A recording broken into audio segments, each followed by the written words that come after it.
도피성을 주신 이유. 민수기 35장 1절에서 21절 말씀.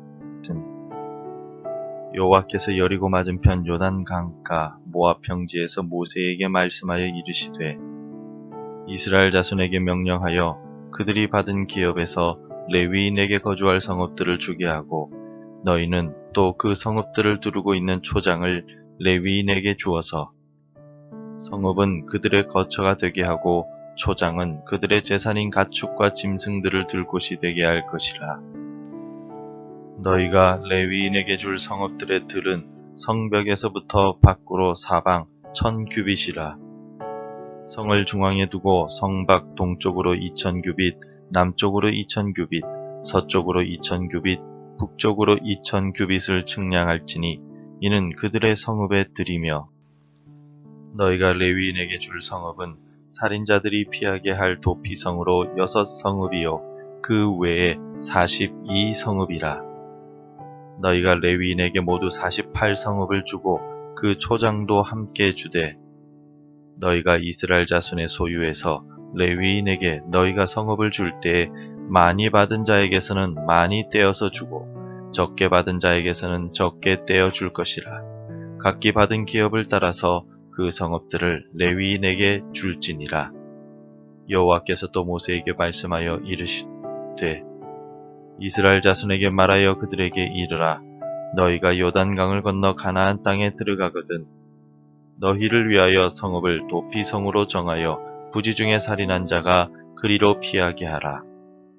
이는 너희가 복수할 자에게서 도피하는 성을 삼아 살인자가 회중 앞에 서서 판결을 받기까지 죽지 않게 하기 위함이니라.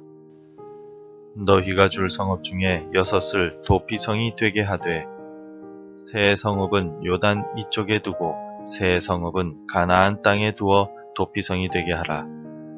이 6성읍은 이스라엘 자손과 타국인과 이스라엘 중에 거류하는 자의 도피성이 되리니 부지 중에 살인한 모든 자가 그리로 도피할 수 있으리라. 만일 철 연장으로 사람을 쳐 죽이면 그는 살인자니 그 살인자를 반드시 죽일 것이요. 만일 사람을 죽일 만한 돌을 손에 들고 사람을 쳐 죽이면 이는 살인한 자니 그 살인자는 반드시 죽일 것이요. 만일 사람을 죽일 만한 나무 연장을 손에 들고 사람을 쳐 죽이면 그는 살인한 자니 그 살인자는 반드시 죽일 것이니라. 피를 보복하는 자는 그 살인한 자를 자신이 죽일 것이니 그를 만나면 죽일 것이요. 만일 미워하는 까닭에 밀쳐 죽이거나 기회를 엿보아 무엇을 던져 죽이거나 아기를 가지고 손으로 쳐 죽이면 그 친자는 반드시 죽일 것이니 이는 살인하였음이라. 피를 보복하는 자는 살인자를 만나면 죽일 것이니라.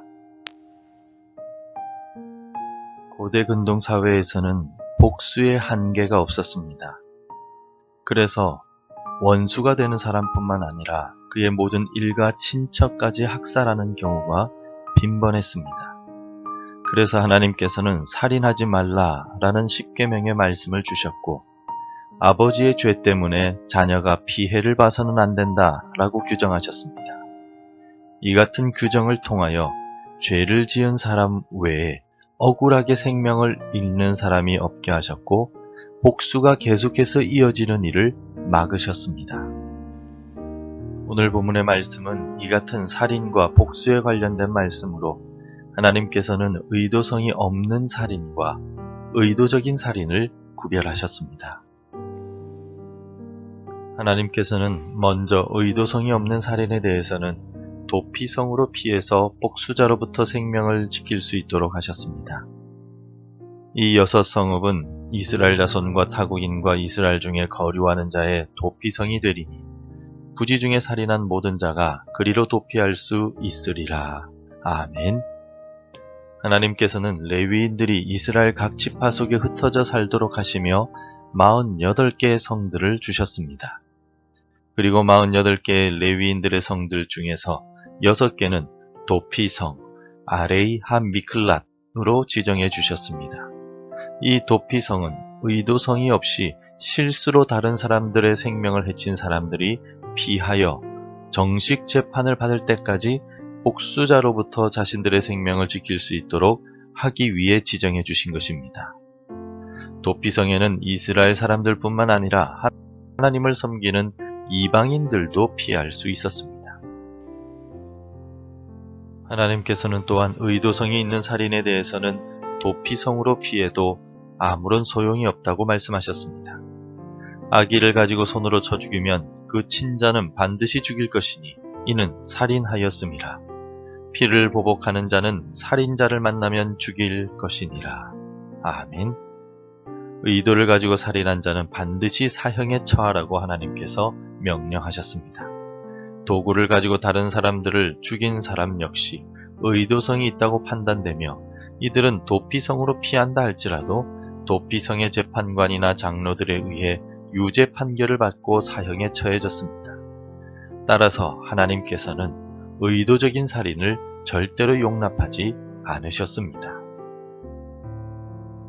하나님께서는 오늘 본문에서 도피성을 지정해 주심으로써 우리가 깨닫고 기억해야 할 두 가지 사항을 말씀해 주고 계십니다.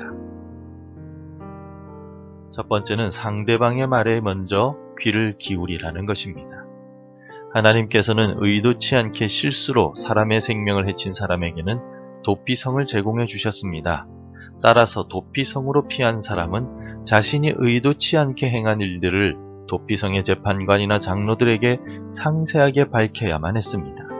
반대로 도피성을 책임지는 재판관이나 장로들은 도피해 온 사람의 사정을 상세하게 듣고 공의롭게 판단을 내려야만 했습니다. 우리는 귀를 열기보다는 입을 열기에 바쁠 때가 많습니다. 상대방의 말이나 설명을 듣기도 전에 먼저 판단해버리고 비판을 하는 경우가 많습니다. 오늘 하루 우리의 입보다도 귀를 먼저 열고 우리 가족이나 이웃 성도들의 이야기에 먼저 귀를 기울여 보면 어떻겠습니까? 무엇보다 하나님의 음성에 귀를 기울이시길 바랍니다. 둘째로 미워하는 것도 살인이라고 가르쳐주고 계십니다. 우리는 다른 사람의 육신의 생명을 빼앗는 것만 살인이라고 생각할 때가 있습니다. 오늘 본문에서도 의도적으로 다른 사람의 생명을 빼앗는 살인자는 도피성으로 피해도 사형을 당하게 된다고 말씀하셨습니다. 더 나아가 요한은 요한일서 3장 15절을 통해서 그 형제를 미워하는 자마다 살인하는 자니라고 가르쳐주고 있습니다.